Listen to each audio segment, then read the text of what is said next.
Welcome to my YouTube channel. हमारे YouTube channel पर आप सभी लोगों का मैं तहे दिल से स्वागत और अभिनंदन करता हूं। मैं अनिश कुमार आज नए टॉपिक के साथ आज का नया टॉपिक डाइस है, पासा।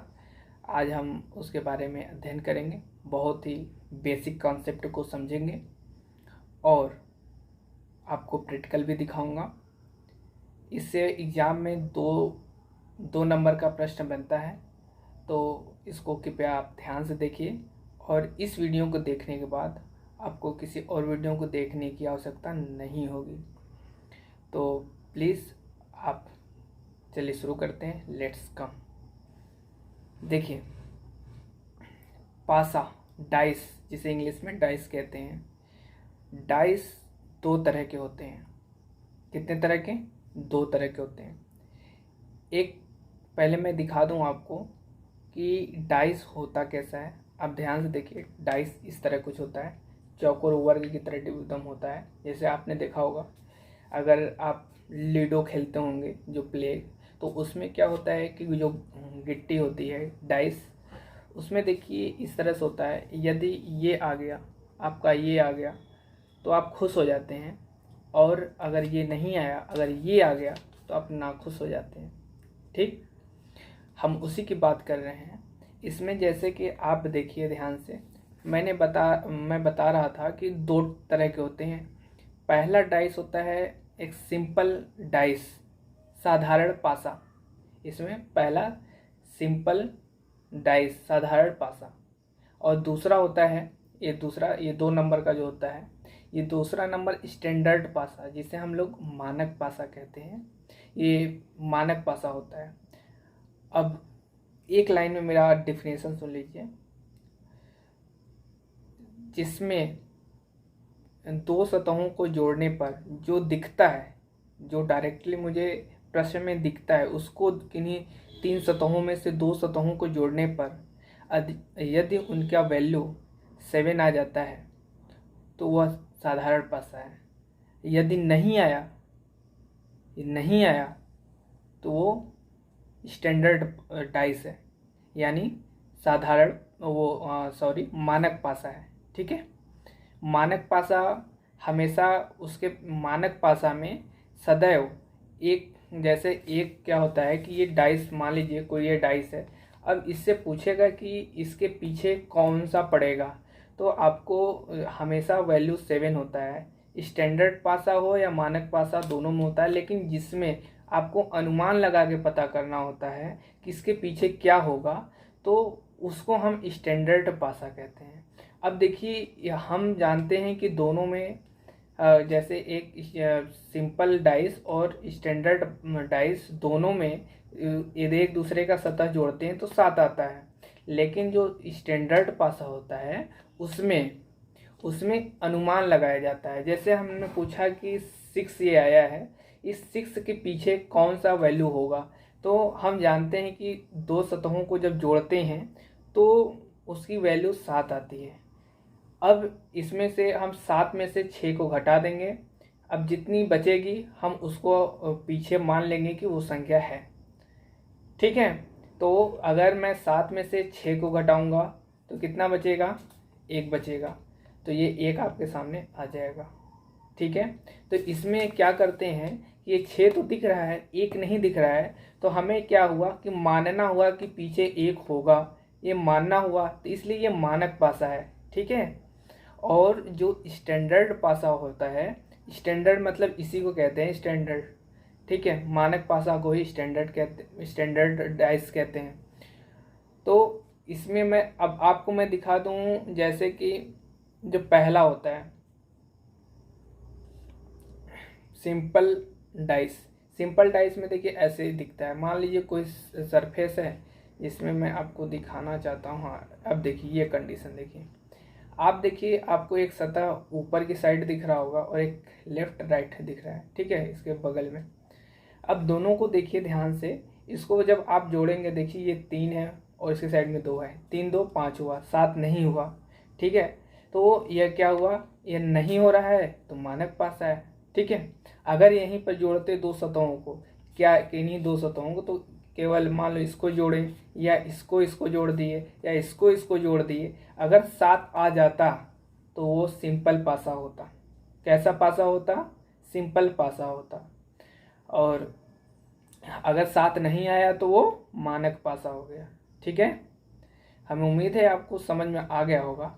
यदि आपको किसी भी तरह का कन्फ्यूजन होगा तो प्लीज़ हमें कमेंट करिएगा। अब मैं आपको ये अगला बता रहा हूँ कि देखिए इसमें क्या होता है कि कभी सपोज दैट आपको 6 की जगह वो डिजिट में 6 लिख देगा। ठीक है, तो आप घबराइएगा नहीं बिल्कुल, कि जैसे ये 6 लिखा है तो उसको 6 ऐसे डॉट में भी दे सकता है, ऐसे भी दे सकता है, और उसमें ABCD के रूप में भी दे सकता है। तो 6 की वैल्यू कितनी हो जाती है? 6 की वैल्यू ABCDEF, तो F हो जाता है। तो यहाँ F भी हो सकता है। ठीक है, F, ठीक है ना। तो F या 6 ये दोनों यहाँ पर हो सकता है डिजिट के रूप में। तो आप बिल्कुल नहीं घबराइएगा, सेम वैसे ही फॉलो करना है जैसे मैंने बताया। और इसी पर बेस्ड सारे आधारित प्रश्न इस पर बेस्ड होते हैं। और आप अगर इसको समझ गए होंगे तो आप सभी तरह के प्रश्न को हल कर लेंगे। और अगर आपको मेरा यह देखिए, मैं इसको बड़ी मेहनत से बनाया हूँ और इस मेहनत में मुझे थोड़ा सा टाइम लगा, लेकिन आप लोग के लिए मैंने सोचा कि इस तरह से बताएंगे तो आपको जो देख करके आप डायरेक्ट देखते हैं, जो ऐसे काफ़ी आपको याद बहुत तेज़ी से होता है और आपकी समझने की जो स्पीड होती है और उसमें स्पीड आ जाती है। ठीक है, तो चलिए इसके लिए यहीं पर मैं अपने सेशन को समाप्त करता हूँ। हमें उम्मीद है आपको यह वीडियो अच्छा लगा होगा। मेरे चैनल को, यदि आपको यह वीडियो अच्छा लगा तो मेरे चैनल को लाइक और सब्सक्राइब करना ना भूलें। Hello friends, good morning all of you. Welcome to my YouTube channel. हमारे यूट्यूब चैनल पर आप सभी लोगों का मैं तहे दिल से स्वागत और अभिनंदन करता हूं। मैं अनिश कुमार। आज नए टॉपिक के साथ मैं आज का नया टॉपिक डाइस है, पासा। आज हम उसके बारे में अध्ययन करेंगे, बहुत ही बेसिक कॉन्सेप्ट को समझेंगे और आपको प्रैक्टिकल भी दिखाऊंगा। इससे एग्ज़ाम में दो नंबर का प्रश्न बनता है, तो इसको कृपया आप ध्यान से देखिए और इस वीडियो को देखने के बाद आपको किसी और वीडियो को देखने की आवश्यकता नहीं होगी।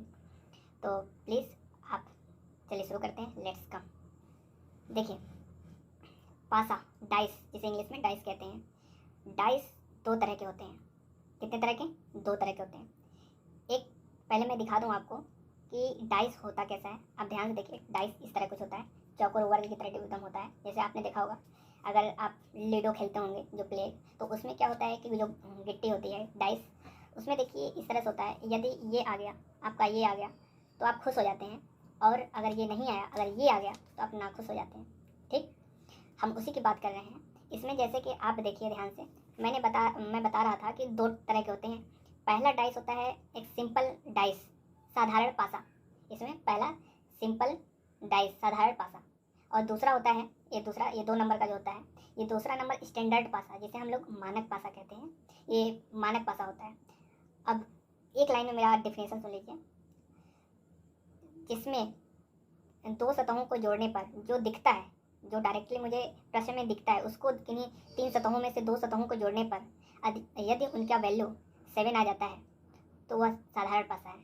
यदि नहीं आया तो वो स्टैंडर्ड डाइस है, यानी मानक पासा है। ठीक है, मानक पासा हमेशा उसके मानक पासा में सदैव एक क्या होता है कि ये डाइस, मान लीजिए कोई ये डाइस है, अब इससे पूछेगा कि इसके पीछे कौन सा पड़ेगा, तो आपको हमेशा वैल्यू 7 होता है। स्टैंडर्ड पासा हो या मानक पासा, दोनों में होता है, लेकिन जिसमें आपको अनुमान लगा के पता करना होता है कि इसके पीछे क्या होगा, तो उसको हम स्टैंडर्ड पासा कहते हैं। अब देखिए, हम जानते हैं कि दोनों में जैसे एक सिंपल डाइस और स्टैंडर्ड डाइस, दोनों में यदि एक दूसरे का सतह जोड़ते हैं तो 7 आता है। लेकिन जो स्टैंडर्ड पासा होता है उसमें अनुमान लगाया जाता है। जैसे हमने पूछा कि 6 ये आया है, इस 6 के पीछे कौन सा वैल्यू होगा, तो हम जानते हैं कि 2 सतहों को जब जोड़ते हैं तो उसकी वैल्यू 7 आती है। अब इसमें से हम 7 में से 6 को घटा देंगे, अब जितनी बचेगी हम उसको पीछे मान लेंगे कि वो संख्या है। ठीक है, तो अगर मैं 7 में से 6 को घटाऊंगा तो कितना बचेगा? 1 बचेगा, तो ये 1 आपके सामने आ जाएगा। ठीक है। तो इसमें क्या करते हैं, ये 6 तो दिख रहा है, 1 नहीं दिख रहा है, तो हमें क्या हुआ कि मानना हुआ कि पीछे 1 होगा, ये मानना हुआ, तो इसलिए ये मानक पासा है, ठीक है।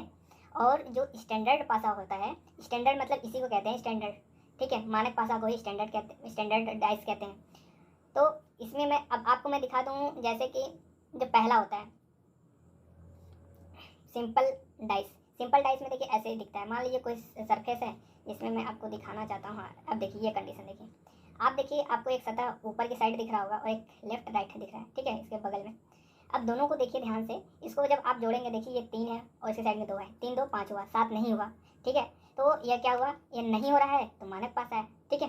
अगर यहीं पर जोड़ते 2 सतहों को, क्या इन्हीं 2 सतहों को, तो केवल मान लो इसको जोड़े या इसको जोड़ दिए या इसको जोड़ दिए, अगर 7 आ जाता तो वो सिंपल पासा होता।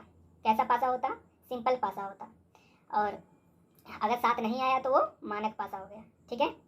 हमें उम्मीद है आपको समझ में आ गया होगा। यदि आपको किसी भी तरह का कन्फ्यूजन होगा तो प्लीज़ हमें कमेंट करिएगा। अब मैं आपको ये अगला बता रहा हूँ कि देखिए इसमें क्या होता है कि कभी सपोज दैट आपको 6 की जगह वो डिजिट में 6 लिख देगा, ठीक है। तो आप घबराइएगा नहीं बिल्कुल, कि जैसे ये 6 लिखा है तो उसको 6 ऐसे डॉट में भी दे सकता है, ऐसे भी दे सकता है, और उसमें ABCD के रूप में भी दे सकता है। तो 6 की वैल्यू कितनी हो जाती है, 6 की वैल्यू ABCDEF, तो F हो जाता है, तो यहाँ F भी हो सकता है, ठीक है, F, ठीक है ना। तो F या 6 ये दोनों यहाँ पर हो सकता है डिजिट के रूप में। तो आप बिल्कुल नहीं घबराइएगा, सेम वैसे ही फॉलो करना है जैसे मैंने बताया। और इसी पर बेस्ड सारे आधारित प्रश्न इस पर बेस्ड होते हैं, और आप अगर इसको समझ गए होंगे तो आप सभी तरह के प्रश्न को हल कर लेंगे। और अगर आपको मेरा यह देखिए, मैं इसको बड़ी मेहनत से बनाया हूँ और इस मेहनत में मुझे थोड़ा सा टाइम लगा, लेकिन आप लोग के लिए मैंने सोचा कि इस तरह से बताएंगे तो आपको जो देख करके आप डायरेक्ट देखते हैं, जो ऐसे काफ़ी आपको याद बहुत तेज़ी से होता है और आपके समझने की जो स्पीड होती है और उसमें स्पीड आ जाती है, ठीक है। तो चलिए इसके लिए यहीं पर मैं अपने सेशन को समाप्त करता हूँ। हमें उम्मीद है आपको यह वीडियो अच्छा लगा। चैनल को लाइक और सब्सक्राइब करना ना भूलें।